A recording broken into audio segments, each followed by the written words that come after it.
What's up, guys? This is Robbie's World of Movies, the show where I like to go over all the news in the world of movies, plus give you some insight to what it means, and I like to appreciate films from the past. We have a lot of topics to talk about today because, as many of you know, I may have missed Friday's podcast. I was pretty busy and catching movies and trying to do little reviews and stuff like that, and I just did not have the time to sit down and make the podcast for Friday. Sorry about that, but I'll be catching up over everything that I missed on Friday on this show today. So we have a lot more topics, but each topic is going to be a little bit shorter when I'm going over it. With that being said, first in the news of movie in the world of movies, well, this is more the world of TV. John Dunsworth has passed away at the age of 71 after fighting a illness that I guess he just got diagnosed with, and I am shocked by this. He was so funny on Trailer Park Boys, and definitely one of the key roles in that show. Mr.Lahey is who he played, and he has probably one of the greatest quotes on that show of all time, and that quote is "Randy, I am the liquor." It honestly, if you haven't watched Trailer Park Boys, you should watch Trailer Park Boys. It is a very funny show. But thoughts and prayers go out to his family and loved ones, and we're so sorry for your loss. And we just hope that things get better from here. And yeah, thoughts and prayers to you guys. All right. With that being said, the next topic, I'm kind of jumping from a very sad topic to a very happy topic. The second Black Panther trailer dropped, and first off, I have to say this. The first Black Panther trailer, it blew me away. It completely blew me away. I liked it. I thought it was really, really, really good. And, there's not much else to say other than the fact that it was just such a good trailer. It was, really nice to kind of see them dive into the world of Black Panther, and, they did it perfectly. This trailer blew the first trailer out of the water. And I love the first trailer, like I just said. Because this trailer, it kind of gave you what you were gonna get out of this movie. It kind of dove into the story a little bit more, and that's what a trailer is supposed to do. I love Ryan Coogler. He directed Creed, and Michael B. Jordan. He starred in Creed, and then of course you have Chadwick Boseman, and just a great cast of celebrities. And this looks like this is gonna be a great film. Personally, I think this film is probably going to be better than Thor Ragnarok. I have not seen Thor Ragnarok yet, because it hasn't come out, it doesn't come out for another month or so. But this movie, I think, will be better than Thor Ragnarok, and it's the perfect little film to give out before Avengers: Infinity War comes out. So, yeah, there's that about the trailer. Along with the trailer, a poster dropped, and I should have the poster on the side here. Um, Personally, I like this trailer better than the last trailer, which was a god awful Photoshop picture of Black Panther body with Chadwick Boseman's head on top of it, looking out over the distance. It was a terrible poster. This poster steps it up a notch, but like the Force Awakens poster that I have right here, um, it's too crowded. There are just too many. There are too many people in it. It's like literally got every single person who played a somewhat important role in this movie to be on this poster. It doesn't really tell you the story. They just got every single character to be on there. And don't get me wrong, it's not a terrible poster, but I'm not too thrilled with it. All right, on to the next news. In the world of Marvel, Marvel apparently has plans for a Hulk franchise. After Thor Ragnarok and Avengers: Infinity War, they said that it's going to set up a Hulk franchise that should last about 3 films. And personally, I'm going to be one of those people. I don't think this is a good idea. I honestly don't think that Hulk really needs to be his own franchise. He's not. He doesn't have the legs for it, and it's kind of like he. Don't get me wrong. He is such an important character in the Marvel Cinematic Universe, but we don't need his own story. He's one of those people where you don't need to give him his own 3-movie story. I feel like the only people that should get 3-movie story are Captain America, Thor, and Iron Man. Those are the only 3 that should get their own story. And all 3 of those trilogies have been good. And apparently the reviews for Thor Ragnarok have come out, and everyone has nothing but good to say about it. So it looks like Marvel knocked it out of the park again.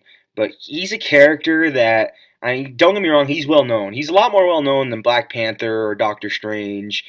But it's just we've seen like Hulk on the big screen so many times, and each time he comes out on the big screen, it's always a disappointment. I mean, even that movie, The Incredible Hulk, that came out in 2008, starring Edward Norton. And by the way, that is connected to the Marvel Cinematic Universe. It's it may have a different actor playing the Hulk, but it's still connected to the Marvel Cinematic Universe. So if you're trying to get caught up on all those films, you have to watch The Incredible Hulk. But back to what I was saying, it wasn't that good. It was one of Marvel's weaker films. Nowhere near the Avengers, Iron Man 1, Thor 1, or Captain America Civil War, The Winter Soldier. It wasn't on the same level as those. I mean, as a movie by itself, if this movie was not tied into the MCU, I think I'd probably be a little bit less harsh on it. But like the MCU sets up like such high expectations that if like one film is even just good, it it's considered a disappointment. I mean, with Marvel and the MCU, it either needs to be blockbuster hit out of the park, or no, it's terrible. And but who knows? I mean, I could be wrong about this whole entire Hulk idea. I mean, like literally, Marvel has knocked out of the park with so many properties that many people had kind of doubts about, like Guardians of the Galaxy. I guarantee you, 90% of you didn't know who the Guardians were until that movie came out. And I remember when I heard about it, I was like, "Oh, I think this is a great idea, and I love the Guardians, but I'm not sure if like the general movie-going audience is going to feel the same way." Now they're like names, like they're household names now, like Rocket and Groot and Star Lord. They're literally almost as big as Iron Man and Captain America and Thor, and they're going to be teaming up with them in Avengers: Infinity War, which makes me so excited. You also had that with Ant-Man. Not many people knew who Ant-Man was, and that film was great. Same with Doctor Strange. Not really many people knew who Doctor Strange was. And then you had Captain America: Civil War introduced Black Panther, so it's a little bit different because now we're starting to like we've already kind of gotten a taste of Black Panther and just like seeing like what he brings and how Chadwick Boseman like does the role. And definitely when I saw Civil War and I heard like and like they because a few years ago, Marvel did something at Hall H, I think. I think that was the place where they did like an announcement of their Phase Three. They announced like Captain America: Civil War. They announced Doctor Strange. They announced Black Panther, Thor Ragnarok, and what else did they announce? They announced I think they announced an Inhumans movie, but that got canceled. And then they also announced the Avengers: Infinity War movies.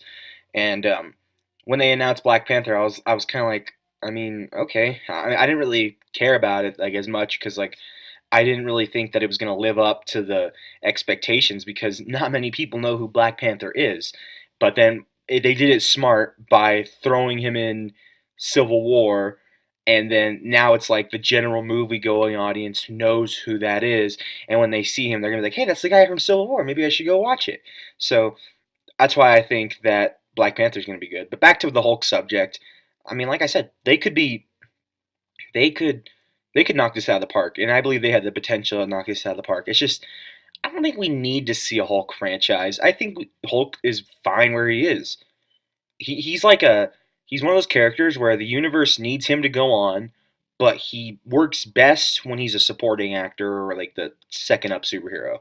And he's not the only one. I mean, like the other superheroes in the Marvel Cinematic Universe that I can think of are like Black Widow, Hawkeye, Nick Fury, you name it. I mean, there are quite a few of them, like Winter Soldier. Like these people can't get their own film, but they're very essential to the Marvel Cinematic Universe. So I think Hulk is fine exactly where he is, and I am not really. I mean, don't get me wrong. If the Hulk franchise comes out next year, or if the first movie in the Hulk franchise comes out next year, I will be there opening night to watch it. But I'm gonna have my doubts. So there's that, and that's my opinion on the Hulk franchise. Next up, Beetlejuice, Beetlejuice, Beetlejuice. That's right, Beetlejuice 2. Bet you didn't even know it was happening, but guess what? It's been rumored, and there have been so many negotiations throughout the last 20 or so years since the last film came out or since the first Beetlejuice came out. And apparently they got a new writer named Mike D. I'm going to call him Mike D because I cannot pronounce his last name to save my own life. So Mike D is in charge of writing Beetlejuice 2. And personally, my personal opinion on this, why? We don't need another Beetlejuice movie. If you wanted to make a Beetlejuice movie, you should have made one like 5 to 10 years after the first one, not wait all this time. Now, don't get me wrong, Tim Burton and Michael Keaton are supposed to come back and do this film. So odds are that's going to drag me into the theater. But we just don't need another Beetlejuice. That's just a franchise that I don't think needs to be touched. So, yeah, there's my opinion on Beetlejuice 2. I mean, but I could, but like I said, like I've said before, all film is subjective. That's the beautiful thing about it. It's art. You could have a completely different opinion on this, and that'd be really cool. And I mean, you could be excited for a Beetlejuice 2, and you want one tomorrow, and that's awesome. And like, I'm happy for you that you have that. But in my personal opinion, I just don't think Beetlejuice 2 is a good idea. I think it's coming 10 years too late. So there you have it with Beetlejuice. So that's basically all I have to talk about in the world of movies. There is one last topic, and I like to save these for the end of the show. On Mondays, I like to go over the weekend box office and what came out, and basically what what movies made that weekend in the box office. So this weekend, coming in at number one is Happy Death Day, making 26 million dollars off a $5 million budget. I think it was $5 million. Yeah, off a $5 million budget, it made $26 million opening weekend.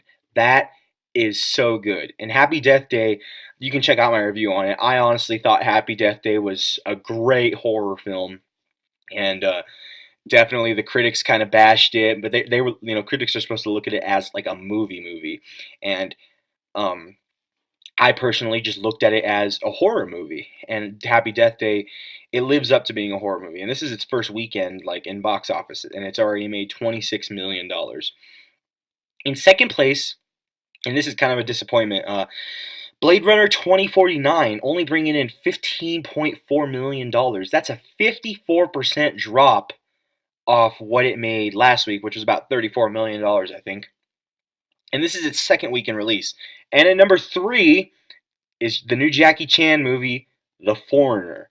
I honestly was so excited for this movie, and I didn't really watch the trailers that much, because when it comes to small movies like this, I like to be surprised. I like to go into the film not knowing much, but I got the gist of it. It was one of those father on a revenge mission type movies like Taken, and I love Taken. It's what made me a Liam Neeson fan. But personally, it really let me down. It had too much politics in it. So I mean, it only made about 13.1 million, and I mean, I can kind of see why it wasn't that good. It was okay. It wasn't a bad movie. It was just okay. Overall, I'd give it about a 6 out of 10, mostly because there was too much politics in it. But the parts where Jackie Chan is literally fighting people and basically trying to get answers out of people, that's when the movie was amazing. And I loved seeing Jackie Chan like that. He played that role of the revengeful father perfectly. Now at number 4, and this one surprises the heck out of me, is the Stephen King horror film It. It made a total of $6 million this weekend, bringing its domestic gross up to $314 million. But here's the thing: it's been out for 6 weeks. That's unheard of in the world of horror movies. That is completely unheard of. Usually, a horror movie will be in the top 5, maybe 1 or 2 weeks if it's good. It's been in the top 5 for 6 weeks, and it's still not number 5. It's number 4, and it was in the top. It was in the top 3 for 5 weeks. So that just shows you that it's literally they hit it out of the park with this one, and I am so happy for them, and I'm really impressed with how it's doing. And at number 5 is the Kate Winslet, Idris Elba film, The Mountain Between Us. You should check out my review on that. It's just go into my earlier videos and you'll be able to find my review on that. And I've kind of said what I thought about the film, and I think that's pretty good considering it was a low budget drama film. It brings its domestic total up to about 20.6 million, so I think that's pretty decent. I guess they're pretty happy with those numbers, but it came in this weekend with $5.8 million on its second week of release. So yeah. Well, there you have it, guys. That has been my show for today. But hey, make sure to hit that like button if you like this video, and subscribe so I can make a fan base, and leave some comments and let me know what your thoughts were on these particular items in the world of movies. Thank you so much for joining, and until next time, guys, bye.